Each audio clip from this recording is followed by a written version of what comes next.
Hello दोस्तों, स्वागत है आपका DFA IAS प्लेटफॉर्म पर। तो जैसे हम क्या कर रहे हैं, आपके यूनिट 1 एंड यूनिट 2 की लेक्चर सीरीज़ आपकी कंटिन्यू है, जिसमें हम क्या करें, यूनिट 1 आपका जो है उसमें आपका MP से रिलेटेड हिस्ट्री और उसके कल्चर, आर्ट एंड कल्चर के बारे में दिया है, और आपकी यूनिट 2 जो है वो आपकी इंडियन हिस्ट्री से रिलेटेड है। तो हम यूनिट 2 का आज आपके थर्ड लेक्चर देखेंगे, जिसमें हम वैदिक काल के बारे में पढ़ेंगे। तो चलिए हम फटाफट स्टार्ट करते हैं। तो वैदिक काल में आपके क्वेश्चंस कैसे फंसे हैं, वैदिक काल से बेसिकली क्वेश्चंस ऐसे आए हैं कि कुछ कीवर्ड्स हैं और उनके बारे में पूछा गया है। जैसे आपको पूछ दिया जाएगा कुलप कौन था, ठीक है, तो आपको पता होना चाहिए कि वैदिक काल में कुलप कौन था, तो परिवार का मुखिया था। तो यही सब चीज़ें आपको क्या करनी है, यहाँ पर मैंने जितने भी इम्पोर्टेंट वर्ड्स थे आपके वैदिक काल में, दो काल हैं बेसिकली, आपका ऋग्वैदिक काल और उत्तर वैदिक काल। ऋग्वैदिक काल आपको डिटेल स्टडी करनी है तो आपको स्टार्टिंग से पढ़ना पड़ेगा। उसकी लेक्चर सीरीज हम जल्दी आपके MPPSC के बाद स्टार्ट करेंगे, बट यहाँ पर हमको क्या करना है, फोकस करना है 25 जुलाई को। तो वही बच्चे इस सीरीज़ को देखेंगे जो पहले से ही क्या कर चुके हैं, पढ़ चुके हैं, ठीक है, तो उनको चीज़ें बहुत अच्छे से समझ में आएंगी। बाकी जो पहली बार भी देख रहे हैं उनको भी चीज़ें क्लियर होंगी। ऋग्वैदिक काल क्या था, आपके इंडस वैली सिविलाइजेशन के बाद, ठीक है, इंडस वैली सिविलाइजेशन के बाद आपका वैदिक काल आया, ठीक है। तो वैदिक काल में आपको दो आपकी सभ्यता, ऐसा कहना चाहिए कि जो समाज था, आपके समाज में डिवीजन के आधार पर, या समाज में एक बड़े चेंजेस के आधार पर क्या हो गया, आपके इसको दो कालों में बांट दिया गया।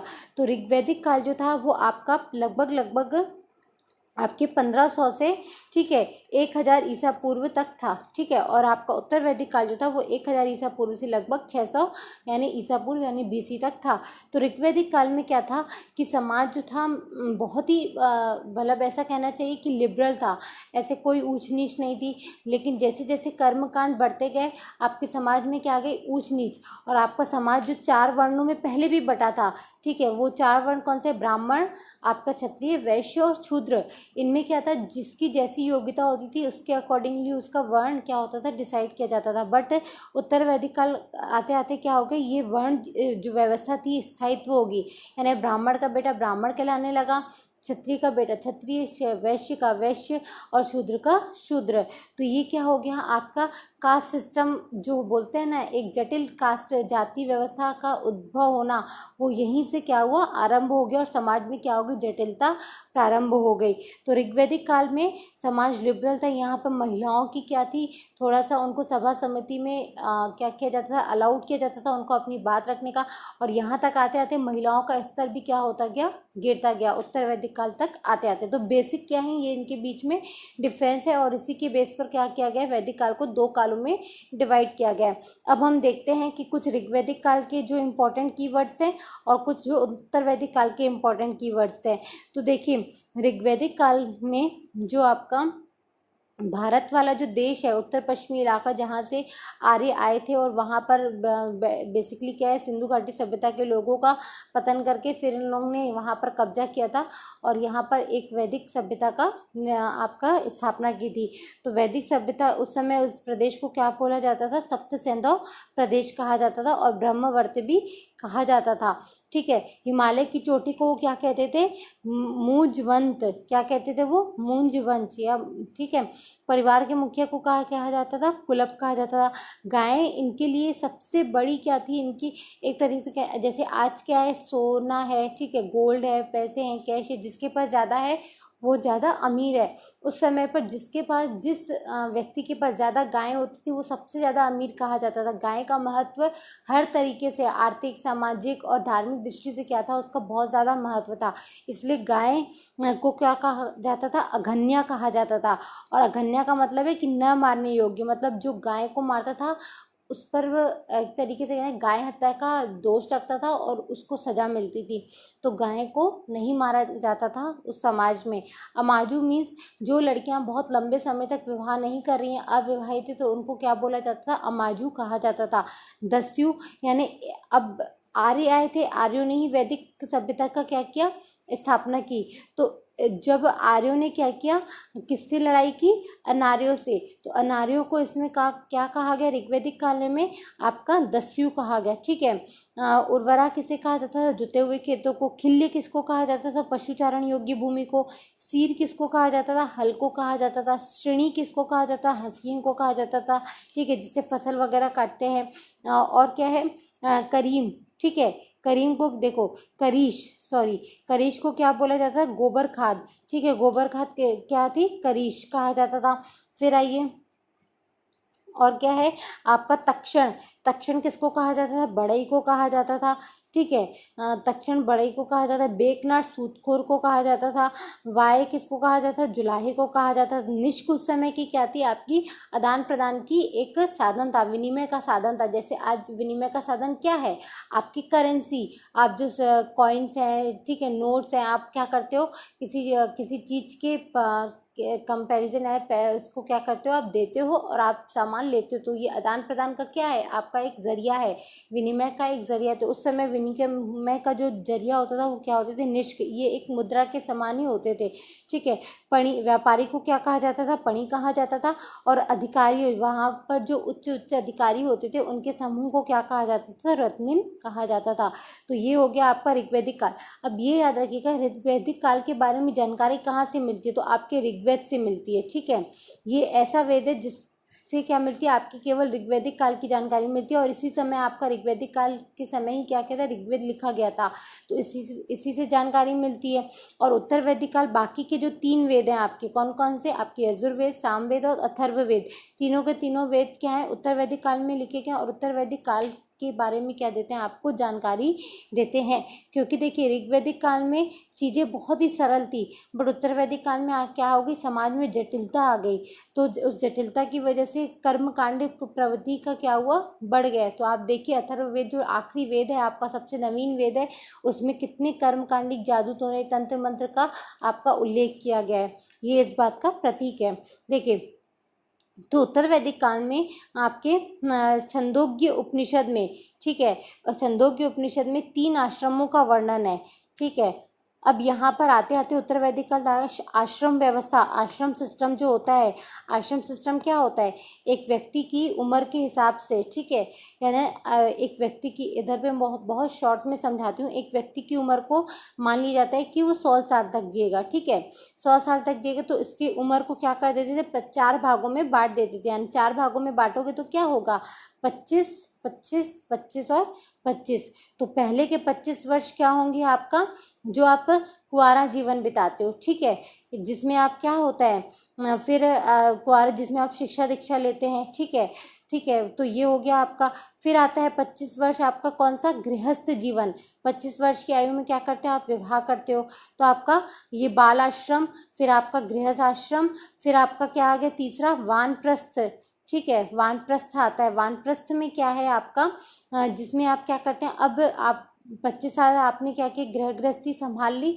अब आप क्या करो, अब आप अपने मोक्ष की और बढ़ो, और वनों में जाकर, वानप्रस्थ यानी अब जंगलों में जाकर आप क्या करो, साधना वगैरह करो। फिर 25 वर्ष की क्या है, आप मोक्ष की अवस्था में होते हो। तो ऐसे 4 आश्रम थे। ठीक है, तो इनका छंदोग्य उपनिषद में केवल ये जो शुरू के 3 आश्रम है इनका वर्णन है। बाकी का जो चौथा आश्रम का उल्लेख, यानी टोटल 4 आश्रमों का उल्लेख सर्वप्रथम कहाँ पे मिलता है, तो आपके जाबालो उपनिषद में मिलता है। ठीक है, शैलूष किसको कहा जाता है, नाटकों का जो मंचन होता था उसको क्या कहा जाता था, आपका शैलूष। वार्त्य और निषाद जनजाति, ठीक है, यहाँ की जो उत्तर वैदिक काल की जो इम्पोर्टेंट जनजातियाँ थी, वार्त्य और निषाद। और निषाद जनजाति आपको मैंने कल ही पढ़ाई थी कि आपके एमपी के सतपुड़ा और विंध्याचल पर्वतों पर क्या था, इनका निवास था। ठीक है, और देखिए, गण हो गए, श्रेष्ठिन, ये क्या थे, एक प्रकार के वणिक संघ थे। कबीलों ने जनपद का रूप ले लिया। अब ऋग्वैदिक काल तक क्या था, लोग कबीलों में रहना पसंद करते थे। ठीक है, क्या होता था, लोग कबीलों में रहना पसंद करते थे। और उत्तर वैदिक काल तक आते आते ये जो कबीले थे आपस में क्या, जनपद का रूप धारण कर लिया। ठीक है, और जनपद का रूप धारण करने के बाद आपको पता है इसके बाद आप क्या पढ़ते हो, महाजनपद। ठीक है, तो महाजनपदों का रूप धारण हो गया है। इसके पीछे भी बड़ी लंबी कहानी है, बट आपको यहाँ पर एक क्विक रिवीजन करना है, सब यहाँ पर पॉसिबल नहीं हो पाएगा आपके एक क्रैक कोर्स में। ठीक है, और फिर देखिए, कबीलों ने जनपद का रूप ले लिया, और पूषण ये क्या थे, आपके शूद्रों के देवता थे। तो ये हो गया आपके वैदिक काल के बारे में। अब हम आते हैं, कुछ वैदिक साहित्य हैं आपके, बहुत ही इम्पोर्टेंट है। मैंने जितने भी वैदिक साहित्य थे सबको मैंने कोशिश की है कि आपके एक ही पेज में लिख दूं। आप इसको सिर्फ देख लेंगे, आपको सब जितने भी वैदिक साहित्य हैं उनके बारे में आपको पूरी जानकारी हो जाएगी, आप भटकेंगे नहीं। ठीक है, तो हम फटाफट देखते हैं। तो वैदिक साहित्य को दो साहित्य में बांटा गया है। एक आपका श्रुति साहित्य और दूसरा आपका कौन सा है, स्मृति साहित्य।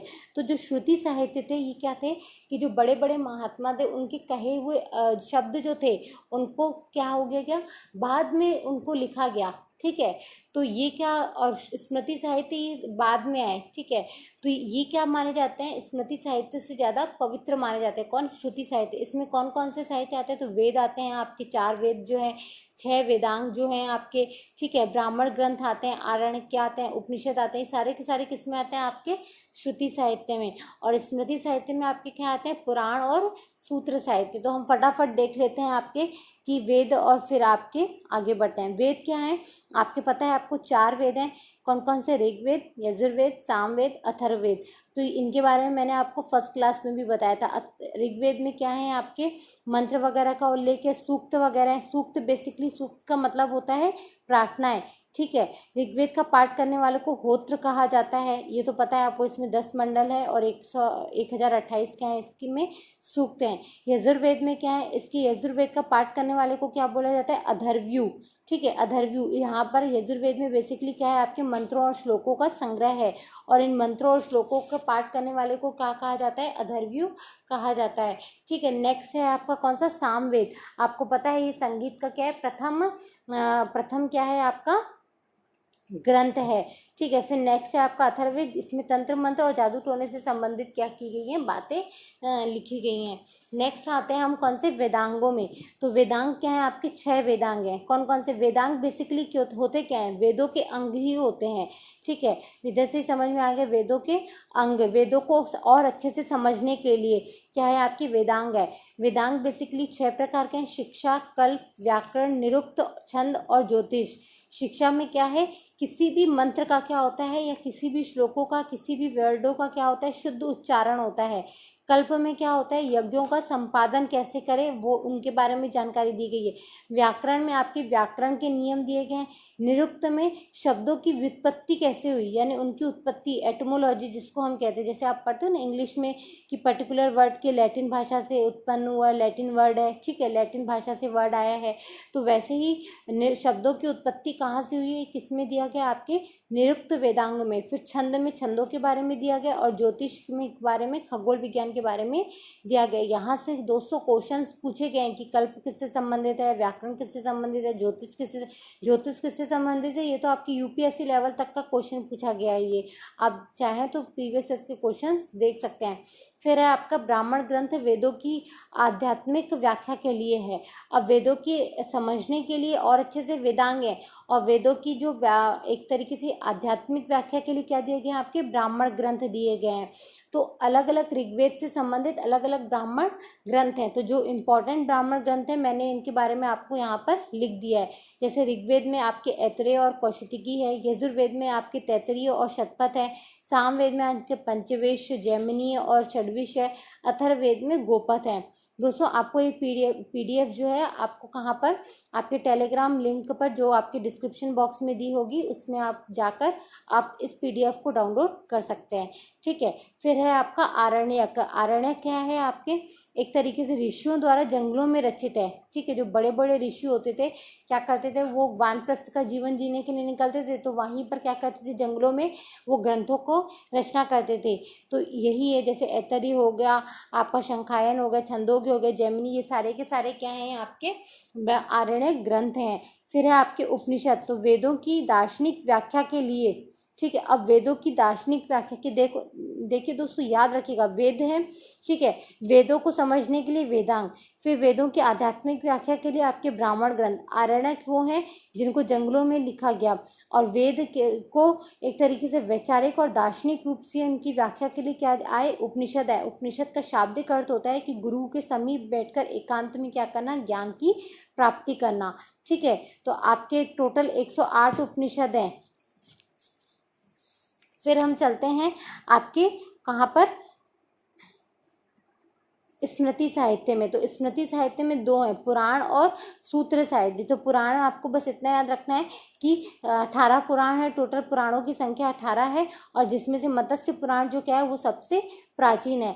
अब सूत्र साहित्य, तो सूत्र साहित्य में आपके देखिए कल्प है, स्रोत है, शुल्ब है, ठीक है, और आपका धर्म है, गृह है। जिसमें कल्प जो है इसमें विधि और नियमों के बारे में दिया गया है, स्रोत जो है आपके यज्ञ संबंधित के बारे में दिया गया है, फिर आपका यज्ञ संबंधित जो विधि विधान है उनके बारे में दिया गया है, शुल्ब जो है आपके यज्ञ वेदिका की, ठीक है, ये याद रखिएगा। सबसे प्रथम जो आपकी ज्यामिति की एक कहना चाहिए कि प्रथम साक्ष्य जो मिलता है, आप ज्योमेट्री जो पढ़ते हैं आज मैथ्स में, इसका जो उद्भव हुआ है सर्वप्रथम इसका उल्लेख आपके शुल्ब में हुआ है कि वेदिका को कितने ज्यामिति आकृति में रखना है, ठीक है। धर्म में आपके सामाजिक धार्मिक संबंधित क्या होते थे, कानून वगैरह होते थे, और गृह में आपके क्या होते थे, मनुष्य के लौकिक और अलौकिक कुछ नियम कानून दिए गए हैं, कर्तव्य दिए गए हैं। तो दोस्तों ये है आपके पूरा वैदिक साहित्य, ठीक है। आप इसको लेक्चर को 2 से 3 बार देखिए, ठीक है,